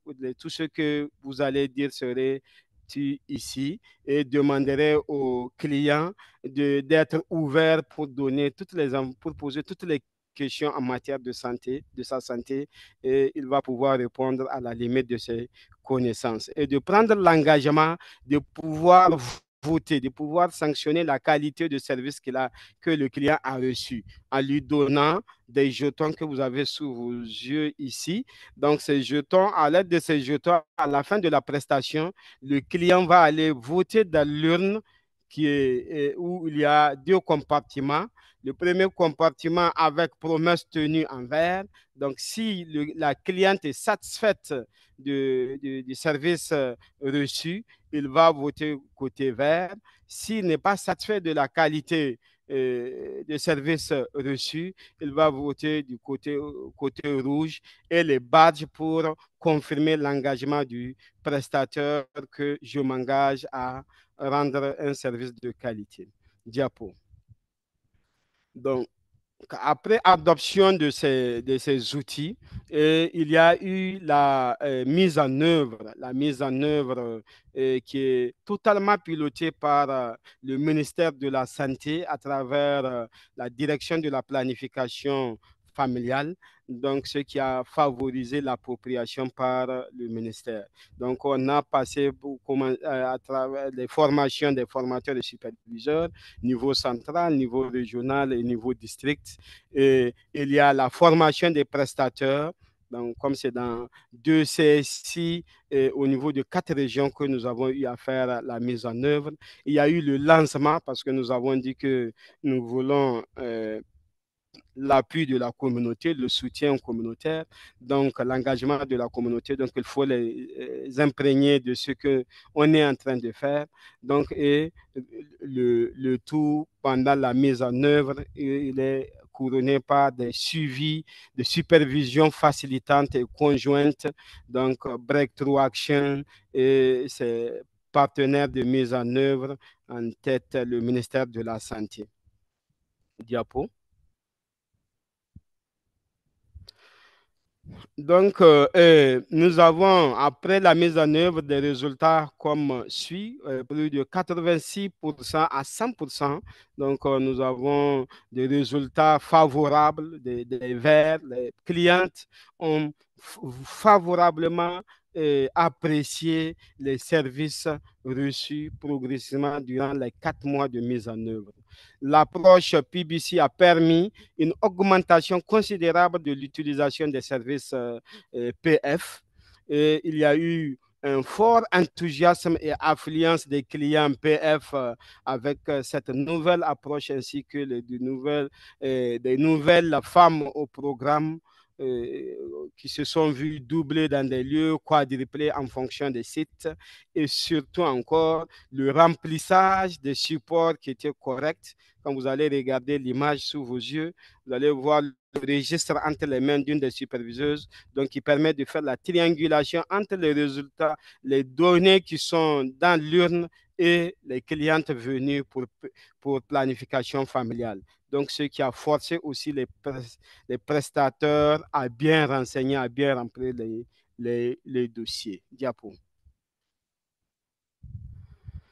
Nous avons eu plusieurs histoires de succès, par exemple la confection des jetons par les prestataires que vous avez sous vos yeux. Donc, des jetons en carton, des jetons en chemise cartonnée. Donc, on a vu plusieurs innovations et il y a beaucoup de témoignages positifs des partenaires de mise en œuvre, USAID comme non USAID, comme communal et sanitaire. Euh, les témoignages et même aussi aujourd'hui, il y a beaucoup d'acteurs qui sont en train de s'aligner à la stratégie. Aujourd'hui, la Croix-Rouge est en train d'implémenter cette stratégie-là au niveau de 16 ou plus de ces sites d'intervention dans la région de Zender. Les défis, ça ne manque pas. On a eu comme défi insuffisance d'agents formés parce qu'on a formé 2 agents par site. L'emplacement de la boîte de feedback, si elle est toute proche du prestataire, le risque de confidentialité qui risque de manquer. Et si elle est tout loin du prestataire, le client peut ne pas le retrouver et il peut continuer son chemin avec les jetons. Les ruptures de jetons, comme nous l'avons dit, les prestataires étaient obligés de confectionner des outils, des jetons, vu qu'on avait projeté sur 2 fois leurs clientes qui viennent en prestation. Et malgré cela, à la partir du 2e mois, ça a explosé et ça a donné toute une autre réalité. Diapo. Merci beaucoup pour votre très aimable attention. Diapo. Donc, le diapo qui suit, c'est l'image du dépouillement et les résultats du dépouillement. Le sourire sur les lèvres de tous les participants. Je vous remercie. La satisfaction de tous les acteurs montre vraiment la contribution que ces outils ont amenée dans les services de santé. Merci beaucoup, Sangaré. Merci, Bouba. Je reste disponible pour toutes les questions. Merci beaucoup, Oumar, et Bouba pour ces brillantes et très enrichissantes présentations.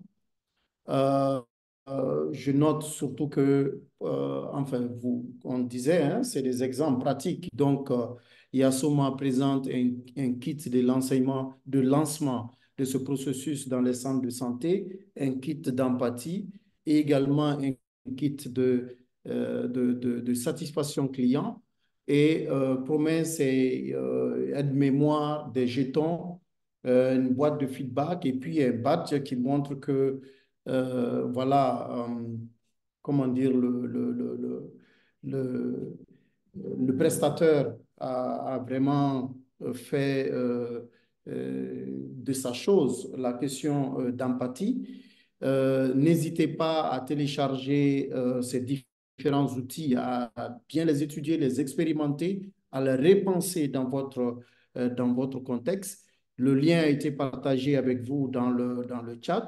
Alors, euh, merci encore à nos présentateurs qui sont toujours avec nous. Alors, chers participants, notre atterrissage est quasiment imminent et vous avez encore une chance de poser des questions donc, aux membres de cabine de notre vol, notamment nos valeureux présentateurs. Alors, je vais voir rapidement, est-ce qu'il y a eu quelques questions posées. La question était surtout, est-ce qu'on peut télécharger Yasoma? Oui, ça a été déjà comment dire, ça a été déjà fait. Il y a un commentaire qu'il faut aussi rendre il faut aussi rendre les lieux de travail moins stressants. Je crois que la carte de l'écosystème donne quelques éléments relationnels pour expliquer cela. Bon, en gros, on va dire Bouba et Oumar, il n'y a vraiment pas eu beaucoup de... Enfin, il n'y a pas eu tout à fait de questions vous concernant. En tout cas, on vous félicite largement les équipes qui ont travaillé sur ces initiatives-là au Burkina, au Niger, il y en a aussi au Togo et j'espère qu'on aura l'occasion avant la fin de ces journées que le Togo aussi nous partage ces belles expériences dans la mise en œuvre d'outils ou d'intervention de changement de comportement de prestataires. Alors, je crois que nous sommes quasiment à la fin de cette première journée. Euh, donc, nous venons d'atterrir maintenant. J'aimerais vous rappeler de ne pas oublier de vous inscrire pour les ateliers de demain parce que c'est des ateliers simultanés et chacun devrait donc mettre son nom, son adresse email dans le fichier Excel. Il doit choisir entre les deux ateliers pour demain et pour après-demain. Et cela nous permettra, lors des répartitions, d'être plus efficaces et de perdre moins de temps. En tout cas, je voudrais, au nom de toute l'équipe technique qui nous accompagne ici, que ce soit Erin, que ce soit Marcella, que ce soit Brooke, et également les collègues de Pathfinder Burkina, de Knowledge Access, moi-même, nous vous remercions vivement d'avoir pris le temps de vous joindre à nous et nous remercions aussi clairement nos présentateurs, M. Alain Damiba, pour le temps qu'il a pris pour partager ses points avec nous, mais également Martha, Claudia, Bouba et Oumar pour le temps de préparation pour ces présentations, qui est beaucoup plus long que le temps de présentation. Ce vol donc prend fin et nous souhaitons vivement de vous revoir demain parce que demain, nous vous réservons de belles surprises, de très belles surprises et certainement Aïssatou en dira un peu plus demain et Ginette également qui aura à modérer ces journées-là.